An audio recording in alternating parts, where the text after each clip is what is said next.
Students, parents, teachers, management. ఈ management నేను వెళ్ళి కలిశాను. ఎందుకు మీరు ఎక్కువ మార్కుల మీద ఫోకస్ పెడతారంటే వాళ్ళు ఏం చెప్పారంటే, సార్ మార్కులు అనేవి రాకుంటే పేరెంట్స్ అడ్మిషన్ తీసుకోవట్లేదు, దానికోసం మాకు తప్పక టీచర్ మీద ప్రెషర్ పెడుతున్నాం. ఆ ప్రెషర్ పెట్టడం అది ఎవరి మీద అప్లై అవుతుంది? స్టూడెంట్స్ మీద అప్లై అవుతుంది. ఆ స్టూడెంట్స్ వల్ల దానివల్ల ఎఫెక్ట్ అవుతుందని చెప్పి చూసే వాళ్ళందరినీ అడుగుతున్నాను. ఒకవేళ విద్యా వ్యవస్థ మారట్లేదని మీరు ఆలోచించకుండా పేరెంట్స్ అందరూ ఫస్ట్ మారి ఈసారి నుంచి మా పిల్లలకి మార్కులు వచ్చే స్కూల్లో జాయిన్ చేయను, వాడిని జీవితాన్ని మార్చే విధంగా, ప్రపంచాన్ని మార్చే విధంగా ఉండే స్కూల్లో జాయిన్ చేస్తాను, మీరు రెవల్యూషన్ స్టార్ట్ చేస్తే ఖచ్చితంగా స్కూల్స్ కూడా మారుతాయని నేను అంటాను. దయచేసి ఈరోజు నుంచి వెళ్ళినప్పుడు ప్రతి స్కూల్ని మాత్రం మార్కులు వస్తున్నాయని మాత్రం పిల్లల్ని జాయిన్ చేయకండి.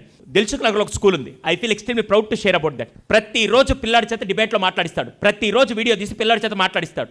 వాడు ఒకవేళ మ్యాథ్స్లో ఫెయిల్ అవుతాడో కానీ జీవితంలో ఎక్కడ ఫెయిల్ అవ్వడం నేను గ్యారెంటీ రాస్తాను. ఎందుకంటే వాడు ఎలా మాట్లాడతాడు తెలుసా? ఒక్కొక్క పిల్లల్ని వీడియో వీళ్ళందరూ చాలా మేనేజ్మెంట్ స్టేటస్ పెట్టినప్పుడు నేను చూస్తే ఒక్కొక్కడు ఎలా మాట్లాడతాడు, నన్ను మించిపోయి మాట్లాడుతుంటే, బా 6th క్లాస్లో ఇలా మాట్లాడుతుంటే పెద్ద అయితే ఎలా అవుతాడు. వాళ్ళు అసలు ఎడ్యుకేషనే పట్టించుకోరు. ఎవడన్నా పేరెంట్ వచ్చి మా వాడికి మంచి మార్కులు రావాలంటే టీసీ ఇచ్చి పంపించేస్తారు. మాకు అలా వద్దండి, మీ పిల్లాన్ని ఓవరాల్గా తయారు చేసి బయటికి పంపిస్తామంటే ఆ స్కూల్ ఇప్పుడు ఏం చేస్తారు తెలుసా? బయట నో అడ్మిషన్లు బోర్డులు పెట్టారు. అలాంటి డిమాండ్ రావాలని నేను కోరుకుంటున్నాను.